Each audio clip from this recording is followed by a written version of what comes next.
좋습니다. 오늘의 주제는 이겁니다. 성경을요 고지고대로 믿는 것이 말이 되는가라는 주제죠.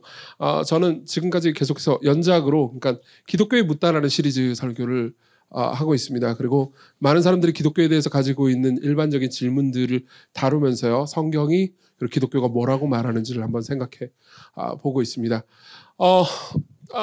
제가 성경을 읽고 또 성경을 전하면서요, 제가 들었던 질문들은 수없이 많습니다. 근데 그 중에서 제일 그러니까 많이 들었던 질문 중에 하나는요, 그러니까 기독교에 있는 모든 내용들을 고지고대로 믿는다는 게 말이 되는가였습니다. 그러니까 저는 이런 이야기를 굉장히 많이 들었습니다. 성경 전체를 다 부정하고 싶다는 건 아닙니다. 성경에는 좋은 내용이 많겠지요.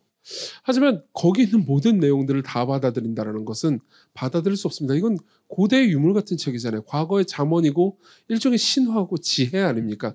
이런 것들을 통해서 우리가 일부 지혜를 얻을 수는 있겠지만은 이 전체를 받아들이는 건 말이 안 됩니다. 그것은 아주 근본주의적이고 문제가 있는 태도 같아요. 라는 이야기를 정말 많이 들었습니다. 그리고 이분을 좋아하는 분도 있고 싫어하는 분도 계시겠지만 진중권 씨 같은 경우에는 이런 이야기를 하기도 했습니다. 진중권 씨 아시죠? 예.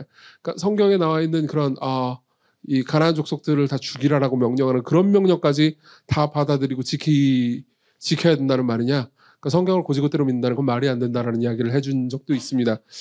예, 받아들일 수 있을 만한 얘기고요. 충분히 여러분들이 납득이 가능한 이야기입니다. 물론 지금 이런 얘기를 먼저 해드리죠. 지금 성경을요 완전하게 문자적으로 받아들이는 사람은 이 세상에 없습니다. 실제로 없어요. 그러니까 저 같은 경우는 성경을 처음부터 끝까지, 창세기부터 계시록까지 오류가 없는 하나님의 말씀으로 받아들이고 있습니다. 진짜예요. 그리고 그걸 지금 설득하려고 들겠죠? 그죠? 근데 그런 저조차도 성경에 있는 모든 내용을 문자적으로 다 받아들이진 않아요. 그런 사람은 아예 없습니다. 예컨대 성경에 보면요, 다윗이 슬퍼하면서 부르는 노래 중에서 이런 노래가 있습니다.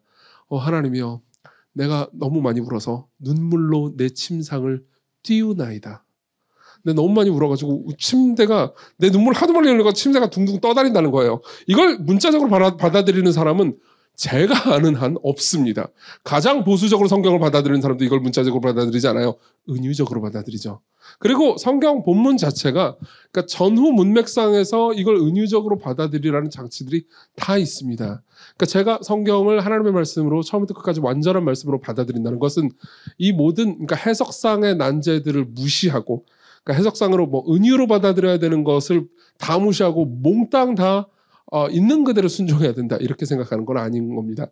그러니까 만일 기독교인들은 다 이런 식으로 무식하게 성경을 받아들이잖아 라고 생각하는 분들이 계시다면요, 여러분들이 생각하는 그런 기독교인은 없다는 걸 염두에 두셨으면 좋겠습니다. 자, 어쨌든 간에 저는 이제 성경에 관한 이야기를 하려고 합니다.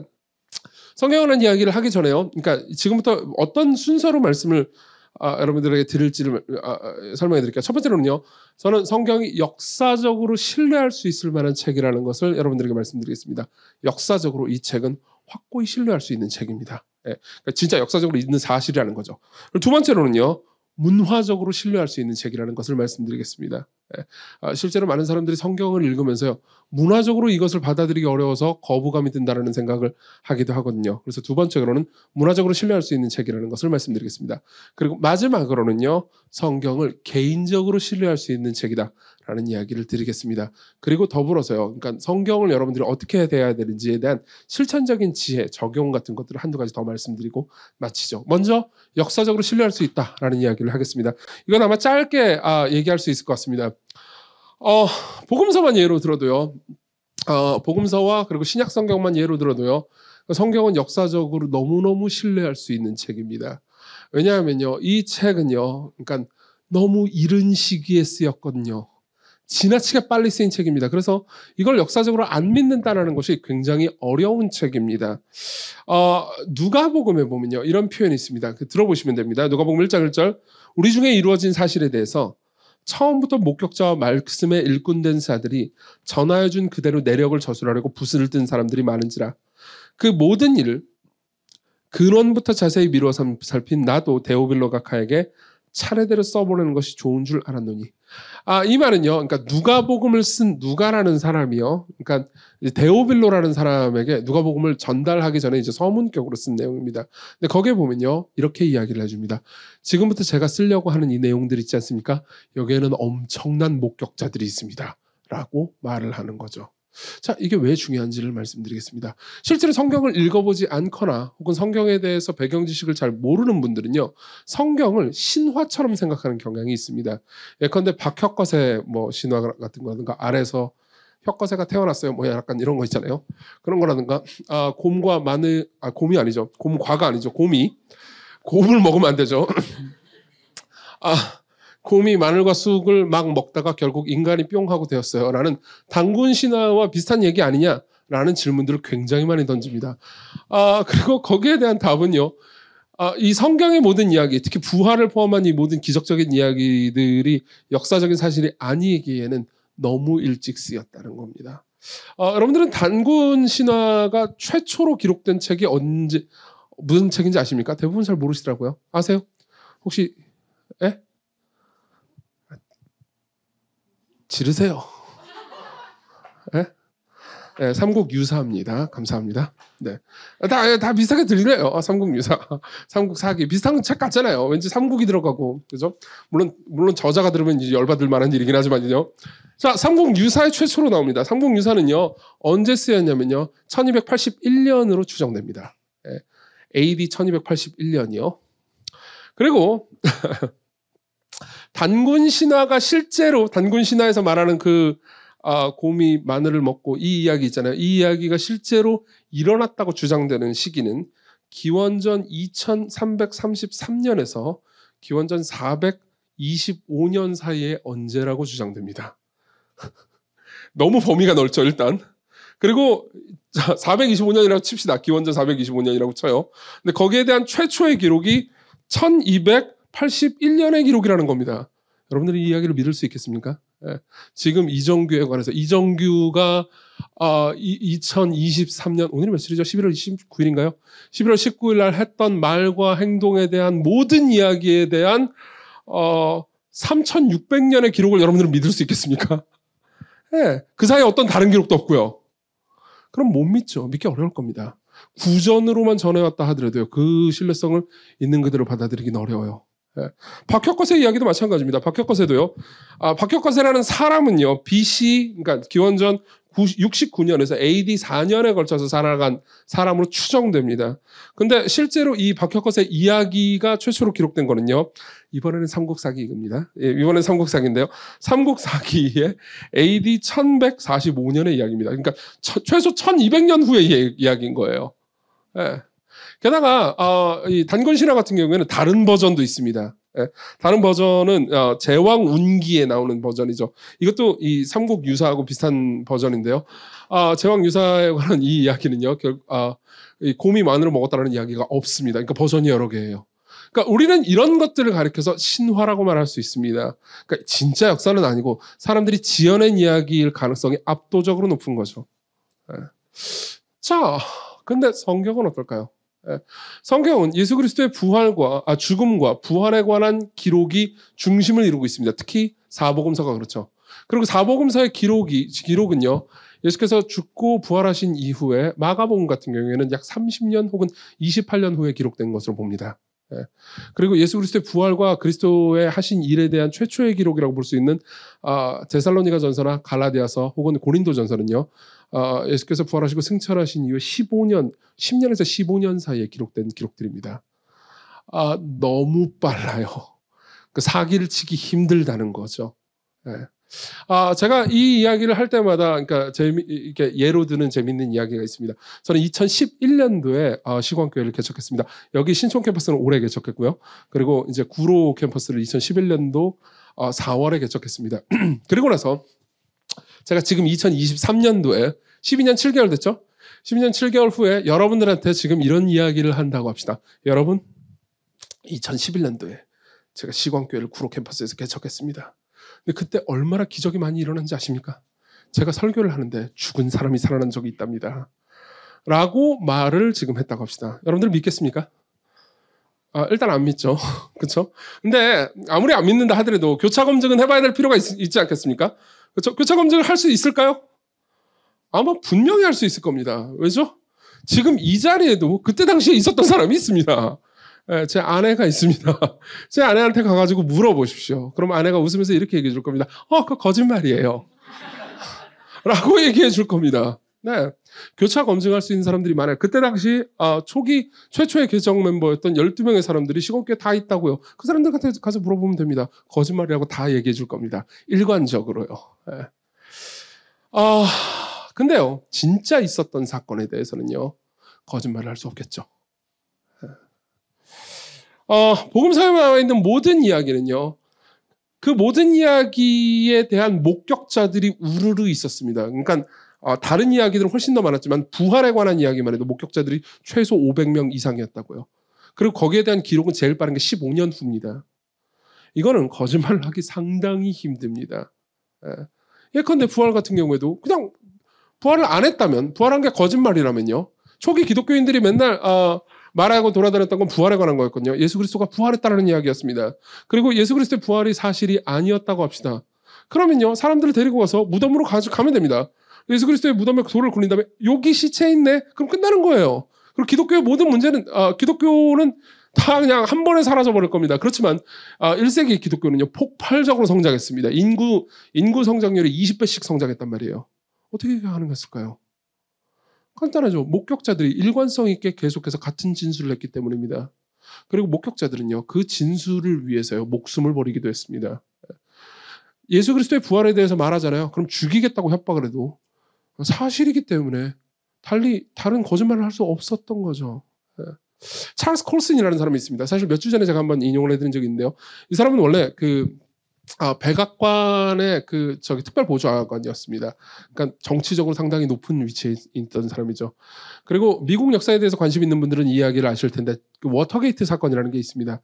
간단하게 얘기하면은 이제 닉슨 대통령이 상대편 당의 선거에 이기기 위해서 상대편 당 당사의 도청기 맞죠? 보청기하고 동청기는 항상 헷갈려요. 도청기를 설치한 사건이죠. 아주 끔찍한 사건입니다. 그리고 이 사건이 결국 들통나요. 워터게이트 호텔에서요. 들통나는데 나중에 이제 그 닉슨 대통령 휘하에 있는 사람들 있잖아요. 휘하에 있는 사람들이 전부 다 모여서 입을 맞춥니다. 야, 우리 이렇게 거짓말을 하도록 하자라고 입을 맞춰요. 그러면은 모두가 거짓말을 똑같이 입을 맞춘 대로 거짓말을 하잖아요. 그럼 닉슨 대통령의 잘못을 은폐할 수 있었습니다. 그래서 어떻게 됐겠습니까? 어떻게 됐는지 찰스 콜슨의 기록을 읽어드리겠습니다. 워터게이트는 미국 대통령에 가장 가까운 측근들에 의해 저질러진 은폐 음모였다. 그들은 대통령에게 철저하게 순종했다.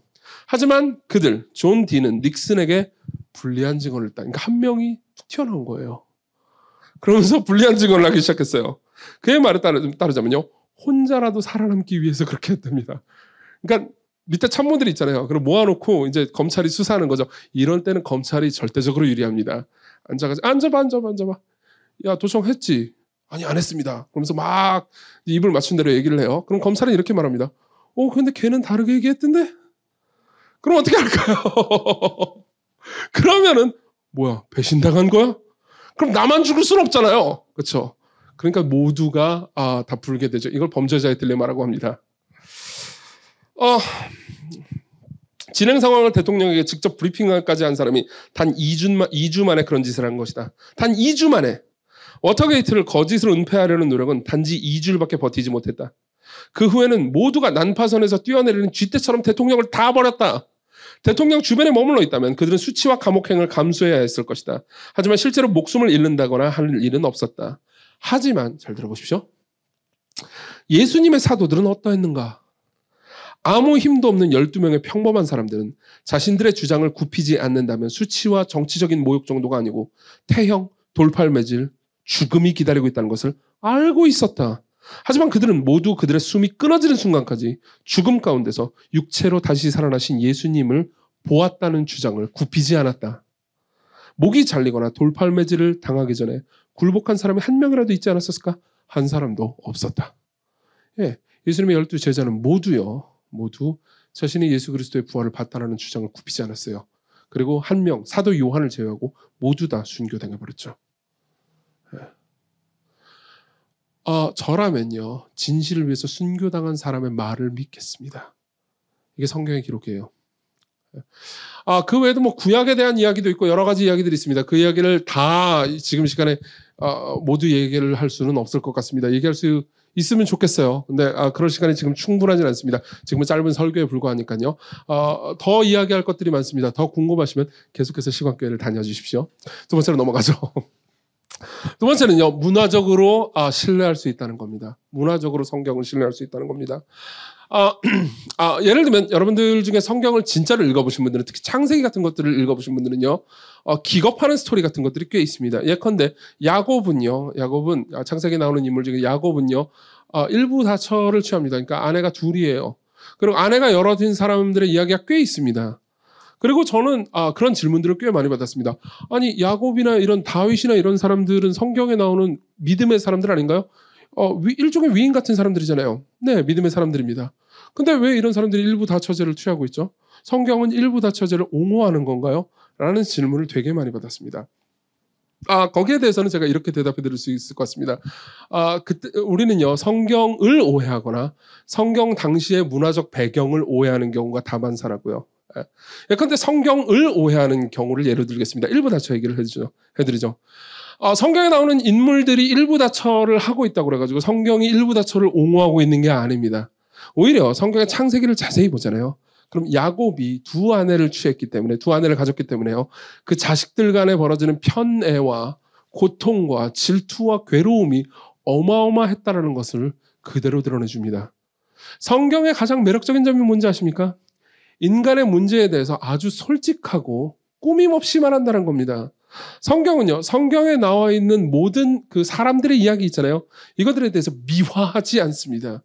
예컨대 사복음서에 보잖아요. 그러면은 베드로는 이 초대교회의 가장 중요한 리더 중에 한 명이었습니다. 베드로가요, 예수님을 3번이나 부인하고 도망가는 장면이 나와 있습니다. 생각해보세요. 그 1세기에 어떤 이제 베드로 같은 사람이 내가 종교를 하나 만들어야겠어.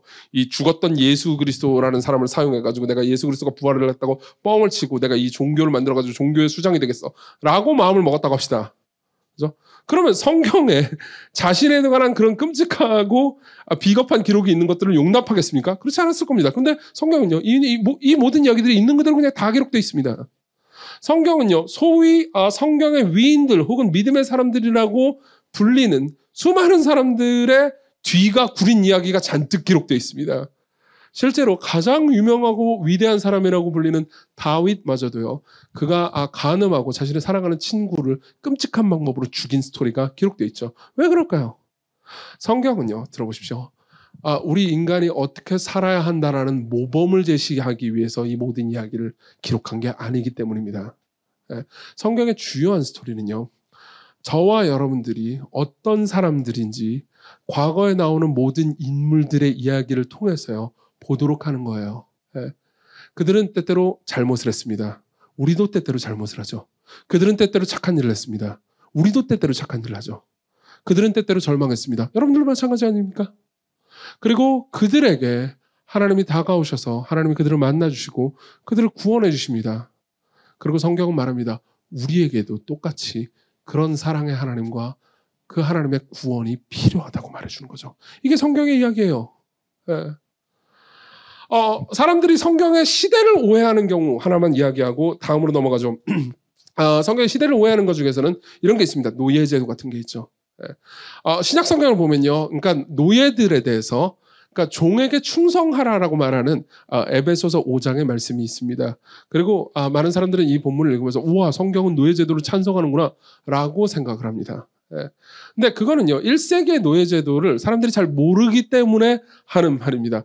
여러분들이 노예제도 혹은 노예제를 생각하면 여러분들이 머릿속에 떠오르는 거는 이제 제국주의 시대 있잖아요. 특히나 이제 18세기 후반부터 19세기 그때예요. 그때 이제 유럽의 여러 나라들이 전 세계를 배 타고 돌아다니면서 여러 곳을 식민지로 삼아가지고, 특히나 아프리카를 식민지로 삼아가지고 흑인 노예들을 끌고 와가지고 비인간적으로 굴었던 그 시대를 생각할 겁니다. 맞죠? 그렇지만요, 1세기 당시의 노예들은요, 그런 존재가 아니었습니다. 물론 완전한 자유민도 아니었어요. 그렇지만 완전한 자유민은 거의 없었습니다. 당시에는요. 당시의 노예들은요, 보통은 이런 형식이었습니다. 좋은 주인을 만나잖아요. 그럼 괜찮은 삶을 살 수 있었습니다. 그리고 어느 정도 기간이 지나잖아요. 그럼 노예제도에서 풀려날 수 있었어요. 근데 그때 당시 로마에는요, 재미있는 제도가 있었습니다. 노예제도에서 풀려났을 때 그 풀려난 노예가 원하기만 하면 그 집에서 계속해서 노예로 살 수가 있었습니다. 그리고 노예로 있는 기간 동안은 계속해서 월급을 받았고 자기 재산을 따로 모을 수가 있었습니다. 그리고 자기 아내와 따로 집까지 가질 수가 있었습니다. 직장인분들,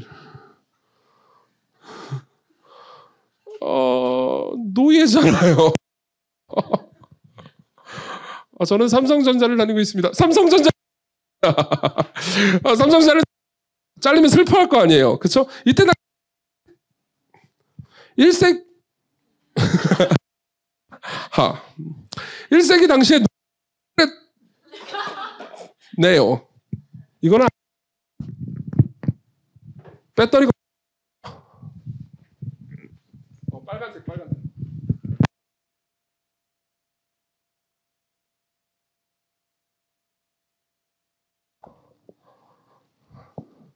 그냥 육성으로 할까요? 신부 잘 들리잖아요. 제 목 아프다고요? 제 목 따위야. 근데 녹화가 안 되네요. 자, 그냥 지금 하면 되죠? 네. 어디까지 했죠, 제가? 제가 여러분들을 놀리고 있었죠? 예. 그러니까 꼭 같지는 않습니다. 그렇지만요, 그때는요, 그러니까 극히 적은 귀족들 외에는 자유를 누릴 수 있는 세상이 아니었어요. 그리고 성경의 주요 주장은요, 그러니까 인간이 제도 때문에 고통을 당하고 있고 이 제도를 개선하면 인간이 해방될 수 있다는 주제가 아닙니다. 정치인들은 보통 이런 생각을 하고 있죠. 정치인들은 사회 제도나 사회 법이나 어떤 사회 시스템이 문제가 있고 이 문제만 해결한다면 이 문제를 해결하면 인간이 더 나아지고 행복해질 것이라는 기대를 가지고 삶을 살고 있습니다. 그리고 거기에 대해서 해결하는 방식이 다르죠. 우리나라 같은 경우에는요, 거대한 두 당이 다른 방식으로 이 문제를 해결하려고 있고 중간에 있는 작은 몇 개의 당들이 여러 새로운 대안들을 내놓고 있습니다. 그렇지만 여러분들이 잘 알듯 여러분들이 인생을 조금만 살아왔으면 알 겁니다. 제가 이렇게 말하는 게 저는 40대 중반인데 이렇게 말하는 게 좀 어떻게 들리실지 모르겠지만 그놈이시더군요. 네. 물론 저도 정치적인 입장이 있습니다. 그러니까 저도 특정 정파를 더 좋아하긴 합니다. 그렇지만요, 어떤 특정 정파가 우리에게 구원을 준다는 것은 절대 믿지 않습니다. 아마 여러분들도 믿지 않을 겁니다. 네. 그리고 성경은요, 이렇게 말합니다.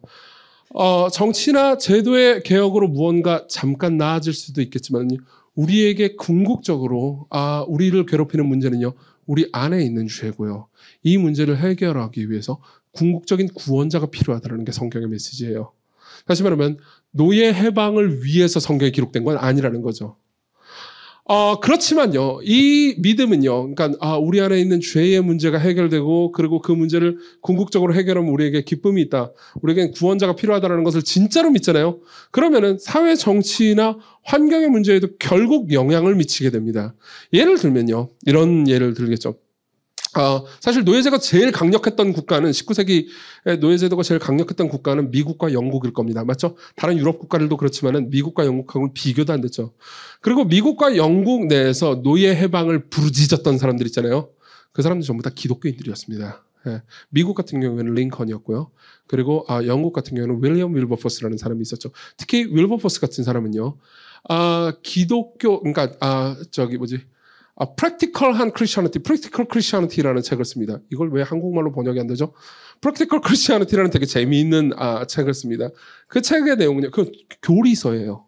교리서가 어떤 내용이냐면요, 이신칭의라는 교리가 있습니다. 기독교에는요, 오직 예수 그리스도를 믿는 믿음만으로 하나님께 의롭다고 인정받는다는 이신칭이라는 교리에 관한 내용입니다. 그 내용을 한참 써놓고 나서 이런 이야기를 해줍니다. 따라서 흑인이라는 이유만으로 예수 그리스도의 은혜를 받아가지고 우리의 형제자매가 된 사람들을, 혹은 될 수 있는 사람들을 흑인이라는 이유만으로 차별하는 것은 옳지 않다고 말합니다. 그리고 윌리엄 윌버포스는요, 국회의원이었어요. 이 사람 목사도 아니었습니다. 국회의원으로서 평생을 노예제 폐지법을 위해서 희생합니다. 그리고 결국 노예제 폐지를 해내고 말죠. 그리고 그 근거는요, 기독교였습니다. 무슨 말이냐면요, 사람들이 생각하는, 그러니까 문화적으로 기독교가 이게 너무 뒤떨어져 라고 말하는 거는요, 대부분의 경우는 성경에 대해서 올바르게 이해하지 못했거나 아니면 당시의 상황과 배경에 대해서 올바르게 이해하지 못했기 때문에 나오는 생각이라는 거죠. 그 외에도 여러 가지가 있을 수 있을 겁니다. 예. 여러분들은 남녀 문제에 대한 성경의 의견을 궁금해 할 수도 있을 거고요. 다른 여러 가지를 생각할 수 있을 겁니다. 그걸 다 얘기할 수는 없을 것 같습니다. 이걸 또 들으실 수 있습니다. 계속해서 저는 여러분들에게 말씀드릴 수 있습니다. 시광교회를 계속 다녀주십시오. 세 번째로 넘어가죠. 사실 이 얘기가 더 많이 하고 싶습니다. 세 번째로 우리는 개인적으로 성경을 믿을 수 있습니다. 개인적으로요. 저 자신의 이야기를 한번 해보죠. 저는 성경을 목사니까 당연하다고 느낄 수 있겠지만요. 목사가 되기 이전에도요. 성경을 오류가 없는 완전한 하나님의 말씀으로 믿었습니다. 그리고 그렇게 된 것은 제가 하나님께서 은혜를 주셔서 제가 거듭났기 때문이기도 하지만요. 성경의 내용을 읽으면서 제가 교정되었기 때문입니다.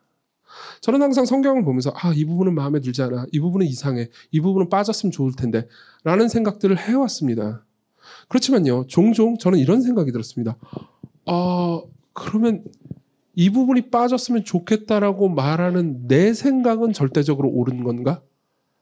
생각해보십시오. 이건 합리적입니다. 예. 여러분 기독교에 대해서 의심하는 여러분들의 의심을 저는 비난하고 싶지 않습니다. 그렇지만 만일 여러분들이 공정하다면요. 기독교에 대해서 의심하는 여러분들의 의심도 의심해 주십시오. 무슨 말인지 이해하십니까? 예. 성경의 메시지에 대해서만 의심하기보다는 성경의 메시지를 의심하는 내 마음의 의심은 정당한지를 스스로 한번 물어보시라는 말입니다. 예. 그러고 나서 제가 알게 된 게 하나 있습니다. 뭐냐면요. 아마 이 중에서도 그런 분들이 분명히 계실 거라고 생각하는데 하나님이 살아계시고 그분이 사랑이시라는 것을 내가 믿고 있긴 하지만 성경이 마음에 들지 않을 때 저는요. 하나님을 믿는다기보다는 하나님을 만들어내고 있다라는 생각이 들었습니다. 하나님을 만들어내는 거예요. 네. 니콜 키드만이 연기한 위대한 작품이 하나 있습니다. 스태포드 와이프라는 작품이죠. 아마 제가 알기로 2004년도 정도 작품이었던 것 같아요. 나중에 관심 있으시면 한번 보십시오. 굉장히 좋은 작품입니다. 그리고 저는 그 작품의 스포일러를 절대 말하지 않겠습니다. 하지만 이제 초반부 이야기는 할 수 있습니다. 어떤 부부가요. 니콜 키드만이 거기서 아내입니다. 스태포드라는 마을을 갑니다. 그리고 거기에는요. 아주 중산층 부유한 사람들이 살고 있었습니다. 그리고 기술자들이 많이 살고 있었죠. 그리고 거기에 있는 모든 아내들은요. 굉장히 예쁘고 굉장히 몸매가 좋고 그리고 굉장히 친절하고 남편에게 절대적으로 복종하는 사람들인 겁니다. 그래서 참 이상하다고 생각했습니다. 그곳에서는 항상 니콜 키드먼만 이상하게 튀는 사람이었어요. 그러고 나서 나중에 여러분들 이쯤 되면 눈치챘겠지만요. 나중에 알게 됩니다. 이건 스포일러가 아니에요. 나중에 알게 됩니다. 스포일러는 완전히 다른 데 있습니다. 그 와이프들이 전부 다 로봇이었다는 걸 알게 돼요. 만들어낸 거죠. 남편들이. 내가 생각하는 이상적인 아내는 이런 아내야. 그리고 그 남편들은요. 자신이 만들어낸 아내에 만족하지 않습니다. 못하죠. 내가 명령하는 모든 명령에 순종해요. 그런 아내가 행복할까요? 아니요. 알고 있습니다. 기계라는 걸요. 자, 여러분들이 성경의 특정 부분을 취사 선택하고 특정 부분을 거부할 때 여러분들은요. 자기도 모르게 하나님을요. 스태포드 갓으로 만듭니다. 여러분들이 만든 하나님이요. 그리고 혼자 하나님을 오해하게 되기 십상입니다. 여러분 그걸 알고 계십니까? 이거 제가 팀 켈러 목사님의 설교를 듣다가 들은 이야기인데요. 굉장히 흥미롭고 그리고 끔찍한 이야기입니다. 흥미롭긴 한데 되게 끔찍한 이야기예요. 어떤 그 간음한 남편의 이야기를 들은 겁니다. 근데 이 남편이 이제 계속해서 이제 아내가 아닌 다른 여자와 이제 관계를 맺는 거죠. 근데 한 번은 이제 아내가 어디 다른 곳에 간 사이에 이제 상간녀를 자기 집으로 불러들인 거예요. 집에서 관계를 맺으려고 한 겁니다. 끔찍하죠.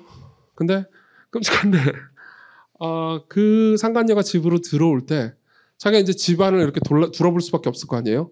근데 둘러보다가 보니까는 아내와 찍은 사진들이 너무 많은 거예요. 어떻게 했을 것 같아요? 이 남편이. 아내와 찍은 사진을 다 엎어버렸습니다. 네. 그리고 뒤로 돌려버렸죠. 왜요? 거기에 있는 아내의 사진은요. 전부 다 자기를 바라봐주면서 웃으면서 자기를 사랑해주는 사진이었거든요.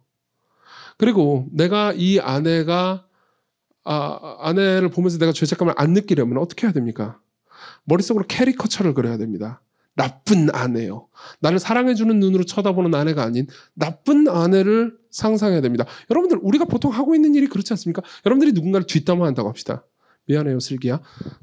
제가 슬기를 뒷담화한다고 합시다. 아, 슬기 나쁜 놈. 그러면서 제가 수지랑 막 뒷담화를 하고 있었습니다. 그러면은 어떻게 하겠습니까? 머릿속으로요. 캐리커처를 하나 그립니다. 예, 진짜 슬기가 아닌 나쁜 슬기를 상상하는 거죠. 예, 슬기는 보통 이럴 때 이렇게 행동했어. 사실 늘 그렇진 않았거든요. 그러면서 진짜 슬기가 아닌 내가 만들어낸 성깔 나쁘고 나에게 상처를 주고 나를 괴롭힌 슬기를 만들어내죠. 사실 그 과정 중에서 제가 제 멋대로 행동했던 거에 대해서는 깡그리 잊어버리고요.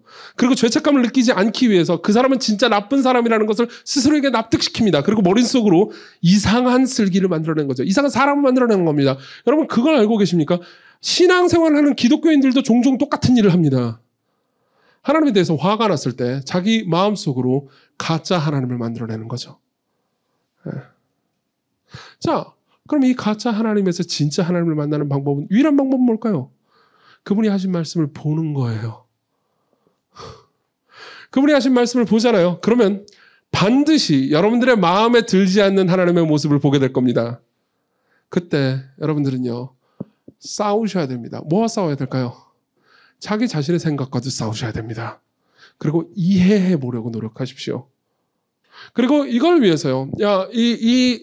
기나긴 투쟁의 과정을 위해서 제가 한 가지 동기가 되는 이야기와 그리고 한 두세 가지 정도 짧게 여러분들에게 실천적으로 뭘 했으면 좋겠는지를 말씀드리겠습니다. 한 가지 동기가 되는 이야기를 해드리죠. 성경에 보면요. 예수 그리스도가 존재합니다. 그리고 성경의 가르침에 따르면요. 예수 그리스도는 하나님의 영원한 아들뿐만 아니라 그분이 하나님 자신입니다. 신이 이 땅에 왔어요. 근데 그분이 이 땅에 오셔서 사람으로 삶을 살아가실 때 그분은요.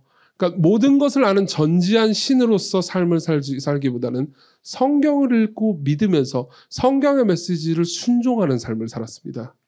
구약 성경에 있는 모든 메시지를 읽고 순종하는 삶을 살았어요. 그리고 그분은 십자가로 자진해서 가셔서 죽으셨는데 그 이유는요. 구약 성경에 자신이 예수님이 십자가에 못 박혀 죽을 거라는 예언이 너무나 많이 있었기 때문입니다. 여러분들이 구약 성경을 제대로 읽잖아요. 그러면요. 구약 성경에 있는 모든 내용들이 우리에게 메시아가 오는데 그 메시아가 우리를 위해서 죽고 부활해서 우리를 구원해 줄 거라는 이야기입니다. 구약 성경의 전체의 주제가 바로 그거예요. 근데 예수님이 구약 성경을 읽을 때는 어떤 이야기일까요? 예수님이 구약 성경을 읽을 때마다 구약 성경은 이렇게 말합니다. 너는 죽을 거야. 너는 내 백성을 위해서 잔인하게 죽임당할 거다. 그리고 부활할 건데 그걸 믿어야 된다. 이렇게 읽히겠죠.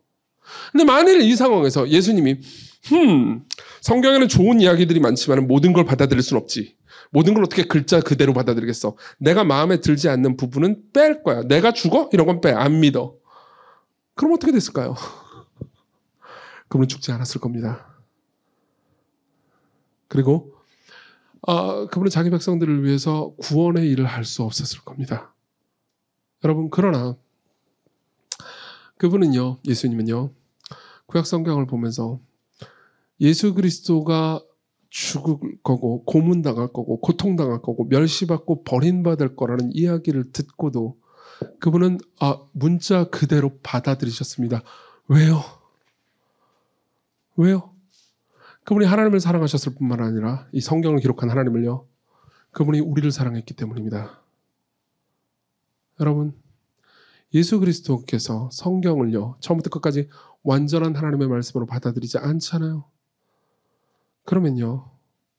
성경의 하나님은 구원의 하나님은 아닙니다. 성경의 하나님은 우리를 구원할 수 없었을 겁니다. 이걸 기억해 보십시오. 그리고 여러분들이 성경을 읽을 때마다 예수 그리스도께서 그러하셨듯 이 책을 받아들이셨으면 좋겠습니다. 그럼 어떻게 받아들일까요? 실천적인 얘기 한두 가지만 하겠습니다. 첫 번째, 읽으십시오. 되게 간단하죠? 읽으세요. 만일 여러분들이 성경에 대해서 문외한이라면요. 거의 모른다면요. 복음서부터 읽어보십시오. 마가복음부터 읽기를 추천합니다. 성경에 보면요. 시약성경에 마가복음이라는 짧은 길다고 느낄 사람도 있겠지만 그래도 복음서 4개 중에서는 제일 짧은 책이 있습니다. 여기 보면요. 예수 그리스도에 관한 이야기들이 있습니다. 그리고 나서 요한복음과 마태, 마가, 누가복음을 읽어보십시오. 나중에 제가 직접 그런 읽는 프로그램 같은 것들을 마련하려고 합니다. 시광교회 계속 다니시면 오늘 이 얘기를 몇 번째 하는 거죠? 같이 성경을 읽으실 수 있을 겁니다. 그리고 설명해 드리도록 하죠. 그리고 두 번째로는요, 순종하는 겁니다. 뭐라고요? 성경을 다 믿지도 않는데 순종하라고요? 보십시오. 어떤 것이 진실임을 확인하는 방법은요, 그것이 전부 다 작동하는지를 이해하고 이성적으로 납득하고 확인하는 방법도 있겠지만요, 실제로 적용해보고 확인하는 방법이 있습니다. 제가 좋아하는 예인데요, 지도를 보고 신촌에서 광화문까지 가는 지도를 보고 이 지도가 진실인지 확인하는 방법은요, 이거를 진짜로 이렇게 검증을 앉은 자리에서 책상에서 검증을 하는 방법도 있을 겁니다. 근데 그렇게까지 효과적이진 않을 거예요. 좋은 방법은요, 실제로 이 지도를 따라서 걸어가 보는 겁니다. 근데 광화문이 나오잖아요. 그럼 이 지도는 진실인 거죠. 그렇죠? 정말 많은 사람들이 기독교인이 될 때는요, 이런 방식으로 기독교인이 됩니다. 실제로 많은 기독교인들이 성경을 열심히 공부하는데도 기독교를 잘 모르는 이유도 바로 여기 있습니다. 순종을 안 하기 때문에 진짜 그래요. 여기 계신 분들 중에서 기독교인이 아닌 분들은 놀라실 수도 있겠지만 기독교인이라고 주장하는 사람들도 성경을 보면서 효과를 못 보는 경우가 허다합니다. 옆에 있는 기독교인들은 나중에 물어보세요. 너는 하나님의 말씀을 순종하니? 물어보십시오. 그러면 아마 이렇게 대답할 겁니다. 자, 그런 기독교인들에게 제가 한마디를 해드리겠습니다. 제가 읽은 되게 재미있는 책인데요. 어떤 로버트라는 사장이요. 로버트라는 사장이 자기 이제 이 회사에 다른 먼 나라로 가가지고 새로운 회사를 세우려고 하는 거예요. 이정규가 구로 말고 신촌에 교회를 개척했듯이 먼 데로 가가지고 새로운 회사를 세우려고 합니다. 근데 그 새로운 회사를 세울 때 이제 자기 밑에 친구한테 이 회사를 잘 운영하고 나한테 제때 보고하라고 편지를 보냈습니다. 편지를 여러 개를 보냈어요. 근데 거기에 답신이 옵니다. 답신이 이렇게 옵니다. 지금부터 하는 얘기는 은유고 풍자입니다. 들어보세요. 그래, 편지를 받았지. 자네 편지를 받았을 뿐더러 기쁘게 읽어봤어, 로버트. 그것들은 정말 놀라운 편지였지. 자네도 알다시피 그 편지들이 정말 마음에 들어 사진으로 복사해놓고 사무실 직원들에게 한 부씩 나누어주기도 했어. 그들도 그 편지들을 아주 좋아해서 그 내용으로 그룹 편지 스터디도 했지. 근무 후 매 일요일마다 모여서 함께 공부하고 어절과 의미를 자세히 분석하고 원리를 도출해내고 예쁘게 꾸며서 벽걸이를 걸어놓고 자녀들에게 암송하도록 하며 너의 편지를 우리도 암송했다니까 하면서 로버트가 시킨 건 하나도 안 하는 사람을 한번 상상해 봅시다. 혹시 너무 은유적이어서 이해가 잘 안 되시나요? 종종 기독교인들은 이 일을 합니다. 설교를 듣고 재미있게 즐기고 누리고 아무것도 순종하지 않는 거죠. 그러면요, 기독교인 여러분들에게도 그렇게까지 이 성경이 효과적이지 않을 겁니다. 여러분, 진짜 하나님이 살아계시고 하나님이 자기의 뜻을 성경에 쓰어놨다면요, 성경을 따르는 것은 하나님을 알아가는 가장 좋은 방법이 될 겁니다. 이것을 붙잡으십시오. 여러분들의 구주도 예수 그리스도도요, 이 책을 붙잡고 이 책을 신뢰하고 이 책을 순종하심으로 우리를 구원하셨습니다.